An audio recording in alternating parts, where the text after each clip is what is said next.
Qtoday.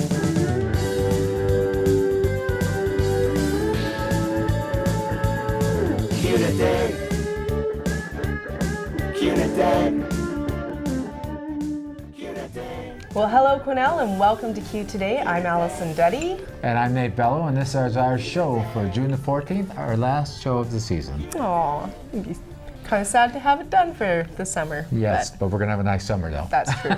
That's true. Our top stories from the Observer: hometown heroes Matthew and Simon Gallant received the Governor General's Medal of Bravery, and more from Skyfest. Okay, and coming up later in the show, another home-based business segment with Susan McNeil, and I had a chance to sit down and talk with Ron Silver, Secretary of the Quenelle Lions Club. Great, look forward to that. So here at Qtoday, we bring you the recent news from the Quenelle Caribou Observer, and we also bring you our own stories from the community. So let's get right on to the news here with Nate. Right, let's get going here. Thank you very much, Allison. You're welcome. Well, on June 7th, Matthew and Simon Gallant were honored to be in attendance at Rodeo Hall in Ottawa for the presentation of their Medals of Bravery, along with 44 other recipients. In January of 2011, the Gallant brothers rescued twin toddlers from a burning apartment without thought of their own safety or the wisdom of such a spontaneous act of bravery. And since that event, both men have found the attention and recognition for their extraordinary act of courage, both disconcerting and somewhat undeserved, claiming anyone in the same circumstances would have done the same. I don't know about that. No, me neither. I think it takes a pretty special person to do they're something brave like that. young men. Definitely. As the ceremony began with an address by Governor General David Johnston, 46 Medal of Bravery recipients and 1 Star of Courage recipient were presented by Johnston for their courageous acts. And he read to more than 120 invited guests, and their medals were pinned on their chests over their heart. Matthew and Simon graciously accepted their medals and were photographed with the Governor General. A luncheon reception was served in one of the many palatial reception rooms, and the guests and recipients were invited to tour Rodeo Hall. Unfortunately, only one of the twin girls survived the ordeal, as you may remember, Elsa. Mm-hmm. Samantha Irwin is doing much better than expected, and one day she will learn of the incredibly brave brothers who saved her life. That's an amazing story. Mm-hmm. It really is. Moving on, Melissa Pemberton is one outstanding female aerobatic pilot whose shows provide gyroscopic maneuvers learned through competition. Now, Pemberton views each venue as a new palette where she can create a beautiful painting in the sky. That's kind of a neat way of looking at it. And anyway, she's bringing her creative daredevil antics to Skyfest, which is August 3rd and 4th. Now, at just 29 years old, Pemberton brings a young, daring vitality to the airshow atmosphere, but don't let her youth fool you. She earned her pilot's license at the age of 18 and has been perfecting her aerobatic abilities ever since, with solo and formation experience, multiple competitive awards, international airshow performances, including over water and high-density altitudes. Now, a native of Pittsburgh, Pennsylvania, Pemberton was introduced to aviation and aerobatics by her flying grandmother in a Cessna 150 Aerobat. She now flies a Zivco Edge 540, which is capable of a 420 degree per second roll rate and a 3,700 foot per minute climb rate. I don't really know what that means, Nate, but it sounds pretty impressive to me. Pretty exciting. I'm not doing it. Now, with every show, Pemberton strives to be a positive role model and inspiration to young people in aviation and women across the world, showing them that no dream is too big and nothing is impossible. Tickets for Skyfest are available at Circle S Western Wear and the Tourist Information Center for weekend passes, day passes, and weekend camping packages. If you would like more information, visit their website at www.quenelleskyfest.ca. Okay, it's going to be really great. Every week there's more information coming out. We keep saying, and it is. It's just going to be an incredible show. Okay, summer's coming, but council is still at work for us for a while. And here are the top 5 things that council has done for you. Number 5, Council approved a 5-year license of occupation to the Sherari Twinning Society. And next year the society will be celebrating its 10-year anniversary. And maybe because of that, who knows, Council approved an extra $2,500 to the group. Number 4, Northern Development, the economic development agency for the North, has a program that allocates up to $20,000 to municipalities to enhance economic development by encouraging private sector investment in business facade improvements. Our city will be participating in that program. Grants up to $5,000 as matching dollars will be allocated to those businesses who increase compliance with developmental guidelines in South and West Quenelle, highway frontage, and downtown development permit area. Number 3, this is what Council is doing for you. Council is also supporting the $250,000 grant application under the Economic Diversification Program for the apron expansion at the airport. Number 2, what Council is doing for you. We reported on the possibility of a microbrewery at the old Chalky site last week. Well, this week Council gave its first and second reading and held a public meeting last Monday. Next step is third and final reading. And number 1, what Council is doing for you, and this is the most important thing, local accessibility champions Lynn Turner and Allison Duddy were awarded the Measuring Up the North Award for Excellence at the Regional Local Government Convention. Why were they? Because of their innovation and ingenuity in their quest to build a more livable, age-friendly, universally designed, inclusive community for all residents and visitors to our area. Yay, Lynn, and yay, Ellison. Thanks, Nate. Congratulations. Thank you very much. I love your spin on local politics. We love it. They do everything to us. I mean, for us. Whatever. All right, let's move along here. The Quenelle Art Gallery is showcasing a new exhibit, Under the Bark, featuring the works of the Quenelle Woodturners Guild. The guild was formed in 2011 when a group of 5 or 6 people got together to share techniques, tools, and ideas.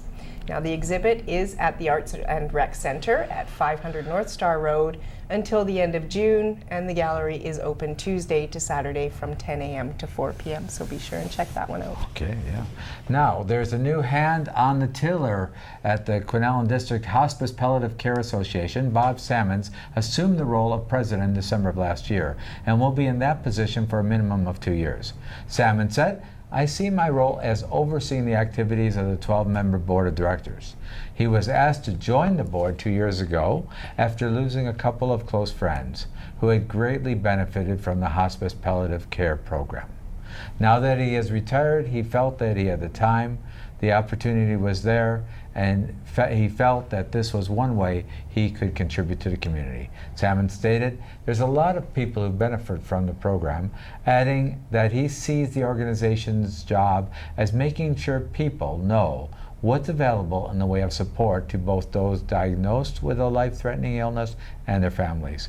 He admitted it's very hard to say how long a person has after diagnosis, and the restrictions on admittance to a hospice bed as there is a 3-month maximum stay. That's very unfortunate, isn't it? Mm-hmm. And I think they're working to try to change that rule. Yeah. Palliative care programs work closely with patients and family to keep the patient in a family environment as long as possible, and some of the issues facing families and patients regarding hospice services impose an unnecessary burden, including the per diem charge of $31.90 a day. I never Terrible. knew that. I never knew that. Yeah, Simon said, "The rate is not only financially demanding, this is another decision at a very difficult time in a person's life."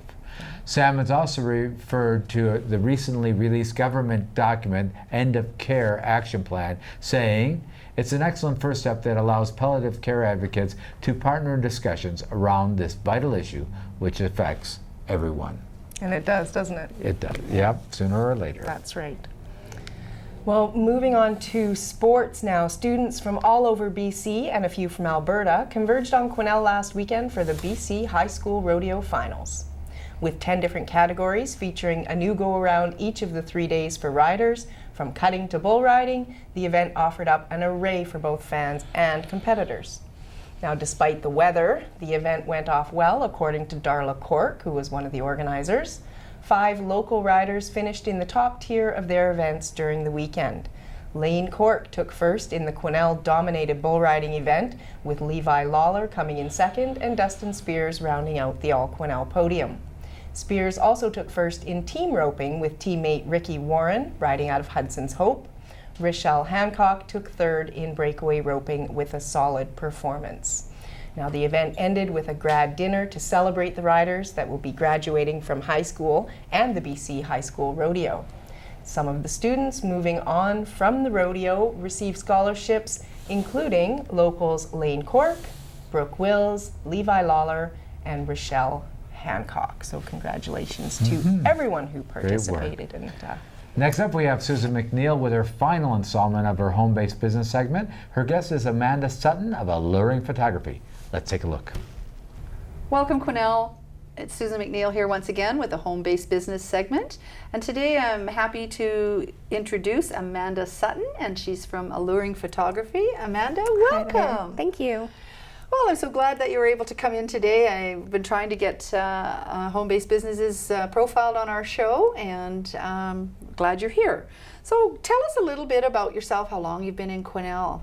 I wasn't born here. I was born in Burnaby, but shortly after my parents moved up here, and I've pretty much been here ever since. So I'm 23, so 23 years. Oh my goodness. Yeah, 23 years, not as long as most people here, but still a long time. Well, welcome for sure. So you got into photography. Could you tell us a little bit about the startup of how that happened for you?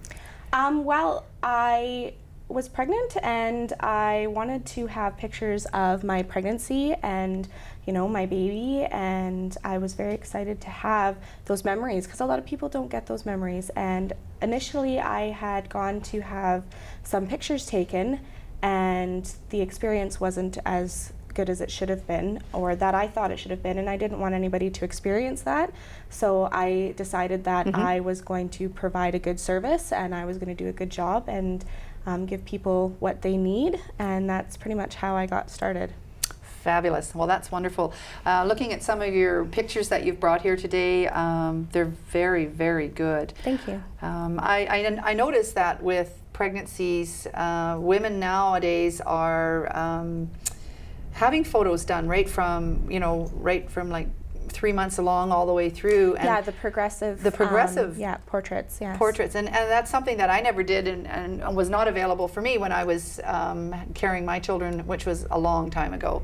But it's nice to see now. So my grandkids are actually part of some of those photos. And, oh, that's wonderful. And I love them. And I would like to see if you'd like to comment on a couple of them that you've taken here. Like, for example, this gentleman here with this little baby in the black and white is very, very unique. Thank you. I have a strong love for the black and white high contrast images, which basically allows you to see more of the subject and not so much of a background. So you get the emotion and the imagery of just the subject. So the father and the baby, the mom and the baby, and you see the real emotion there as opposed to everything that's around the image. So that's why I really, really like the black and white. That's very interesting, and I didn't realize when we think of black and white from the past, with our little brownie cameras that we were taking, or our Instamatics, we had black and white photos, of course, and it captured the whole thing, and there wasn't that appeal of having the high contrast. So yeah. I'm glad that you explained that to the viewers, that the high contrast shows the emotion of the photo as opposed to all the background imaging that can go with it too. Yeah, that's very interesting. So you also have some color photos here as well. Very unique with the sort of the filter on there that's muted out the background but captured the subject. Can you explain a little bit about how that works? That's actually not so much a filter, that's actually the equipment. It's a lens. They have what's called f-stops or aperture. So when you have a higher number, which would be considered 1.4, the focus field is shallow. So when the focus field is shallow, what you're focusing on at a larger aperture blurs out the background automatically. So when you go up into a smaller aperture, and this is kind of confusing because the number gets larger when you have a smaller aperture. Smaller aperture, okay. The black background becomes more in focus. Okay. So that's mostly with your lens, prime lenses. They're really good for that. The larger aperture that you have, the more blurred out your background is going to be, and it's called bokeh or bouquet. Okay. There's a couple different pronunciations on it. So the larger that number is, or 1.2, Okay. is the best for that sort of blurred out background, focused directly on your subject. Well, sort that's of good thing. information, I think, for everybody here who's taking pictures too, because I think in this day and age now where we have iPhones and we have Filters digital galore on your and filters iPhones, galore yeah. and that sort of thing. So tell me, on a digital camera, do we still have those capacities to change the f-stop on the digital? Yep. You do? Digital Okay. SLRs, generally anything that has an interchangeable lens has the ability to adjust those settings, which is called manual. And you can adjust your shutter speed, your aperture, your ISO, which is another part of manual settings. That is your camera's sensitivity to light. Okay. So it increases the sensitivity to the camera sensor to let it know that it needs to allow more light in. So that's your ISO. So there's a lot of technicalities in using a digital SLR and using manual mode. So a digital SLR and a digital camera are two different. They are different in the sense that an SLR allows the customization Okay. as opposed to just a regular digital camera. The camera determines all the settings for you, so you don't really have to do anything. It's more point and shoot. Okay. So that's the main difference there. I think I need to send my husband to you because he got a new camera for Christmas because he couldn't figure out his little digital camera very well, and he didn't like all the little buttons on it because So he he had got to a keep bigger one? changing. So now he's got a bigger camera with a bigger lens, and we took it on a holiday, and he had some great challenges with that because he couldn't figure out why his pictures weren't coming out quite the way he expected them to. So a friend of him had told him the bigger the camera, the more this and that, whatever, the bells and whistles, the better the picture. But he didn't realize that it wasn't a point and shoot, and I do believe it's an SLR. So Yeah. he really needs to get some tips on what he's doing. So I am actually working on a introductory to photography course. well, on that note, could you tell our viewing audience how we can get in touch with you?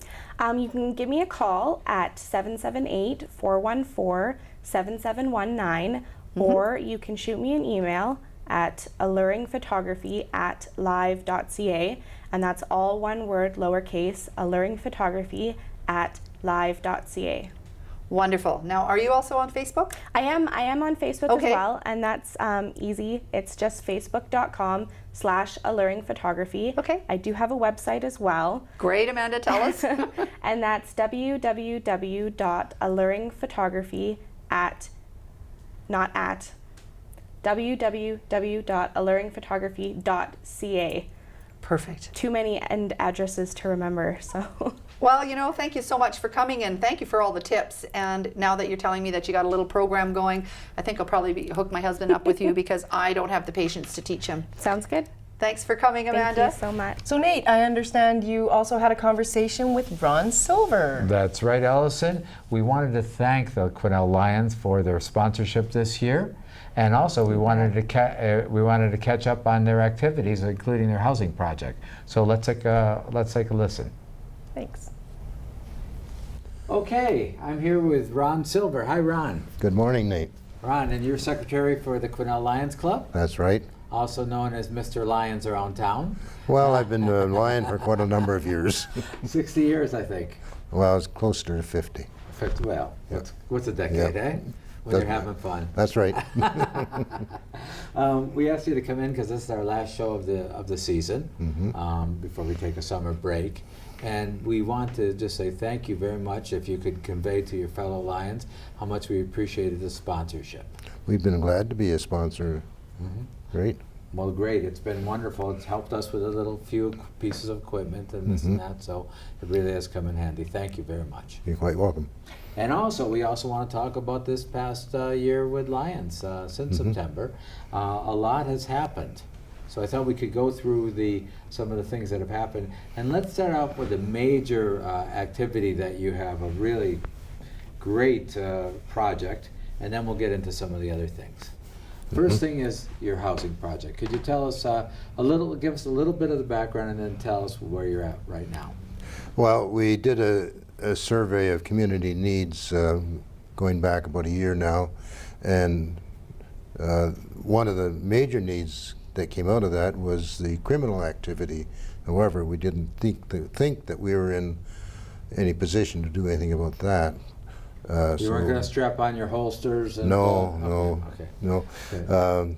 So we decided we would take the second thing, which is something we could handle, and that is the need for additional housing for seniors. And there's been studies done by the city to show that there really is need for housing in our community. Yes, the city did in 2010, they did a housing survey, and I think it came up with 784 units short, if I recall the figure, something like that. Right. So then you weren't content just to sit on a committee or just wait around a while, but you wanted to take positive, proactive action, and it ended up with one of your members going out there and purchasing some property. Yes, we decided we wanted to get right at it, and we started talking about land first, and we made a few inquiries, and we found that the most suitable property was almost right downtown, and one of our members stuck his neck out and bought it. That's for us. amazing. That Yes. shows real That's belief. dedication for That's you. dedication, right. And that is at the corner, where is that location? At the corner of Reed and McNaughton Street. Okay, read them It again. has some beautiful trees on it, and not sure whether they're going to survive or not. Okay, good. So the idea is that Lions is now trying to raise money to purchase a property?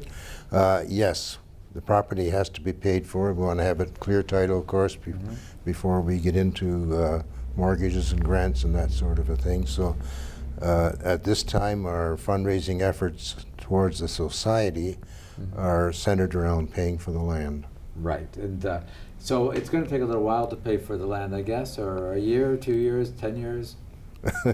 Whatever? Not 10. Not 10, okay, good. So we'll see. You'll see what happens, and then after that, you negotiate with the government to help to get a mortgage. Yes, well, we're getting assistance from various organizations, the province, for instance, for BC Housing, and Canada Mortgage and Housing Corporation. And this is not assistance to put up a building. This is assistance to do architectural studies and feasibility studies, Right. and business plans and all the things that are needed in order for us to actually approach these BC Housing or Canada Mortgage and Housing for a mortgage. They won't look at an application unless it's properly documented. So it's actually a couple of years down the road to actual construction. It wouldn't would that be. It Yeah. would be. Yes. And I want one thing that we want to make clear a little bit is the scope of this facility. It's not a medical facility, is that correct? It's not open to subsidies or that kind of thing, or No, there would be nothing like that. It would just be self-contained apartments. right? Because we need them in our community, and we're not sure about the number. No, the zoning is for 17 at this time. If we could exceed that, we would be glad to. Okay, so that's all for the future. But the community has come. It looked like you just had a Mother's Day celebration there, and money was raised at that. That's right. That was our first recent venture into being a concession. So that worked out very well, though Yeah. the weather was beautiful. Yeah, that's great. Better than it has been the last few weeks, that's Yeah. for sure. But even so, that's your major project. The Lions continues to do other things, and I think it would be great for our viewers to hear of some of the other activities that you still are maintaining, even though you're on the housing as your major project priority. Well, we do quite a bit of work that does not involve money. It's just our blood, sweat, and tears. In service activities, we did a trash pickup along the riverfront walk in recognition of Earth Days. We do that every year. And we assist, I guess you could say, the Quenelle Literary Society in their one-to-one reading program. At a couple of schools? At Dragon School and at Voyager School, and Okay. 8 or 9 Lions are involved in that, along with a lot of other non-Lion volunteers as well. This is for children who should should have additional reading time, so Right, we go right. and read with them. And you still Help help individuals who have health needs, is that right?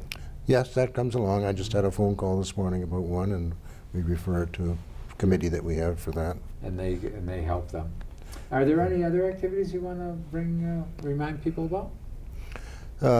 Well, in fundraising, we did have our TV bingo.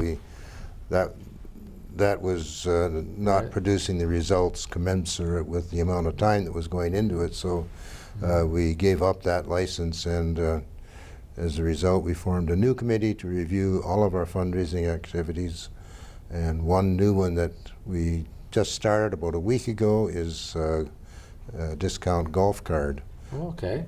The card can be purchased at the 2 local golf clubs, and it entitles you to various discounts at 5 golf clubs throughout the area. 2 in Williams Lake, 2 in Quenelle, and the Aspen in Prince George. Okay. So they're $30 each, and if you're a golfer, you might enjoy being able to go to another course. And Yeah. We play regionally. right, Okay. yeah, and we hope to expand that in the next year. Okay, thank you very much, Ron. I appreciate you coming. Anything else you want to add before we close? Membership, Okay.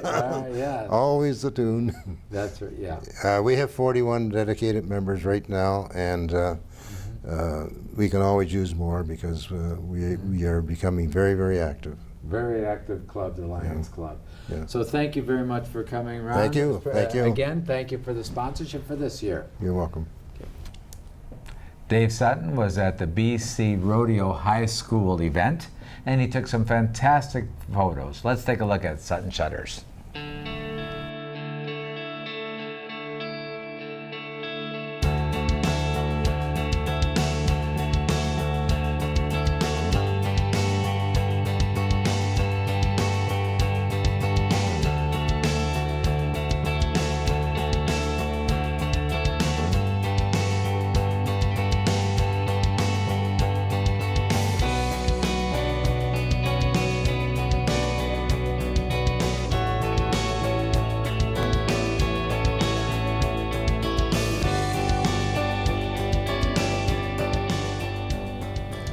Thanks so much for sending us those pictures, Dave.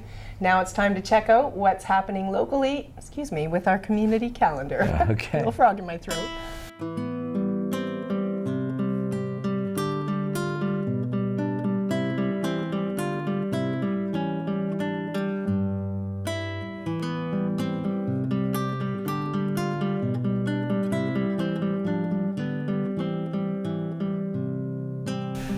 As always, thanks to the Quenelle Lions Club for helping to make this show and the show for the whole year possible. Their next garage sale is Saturday, June 29th from 9 a.m. to 2 p.m. at Maple Park Mall. And remember, you can watch us anytime on the web at qcatv.ca or check us out on Facebook.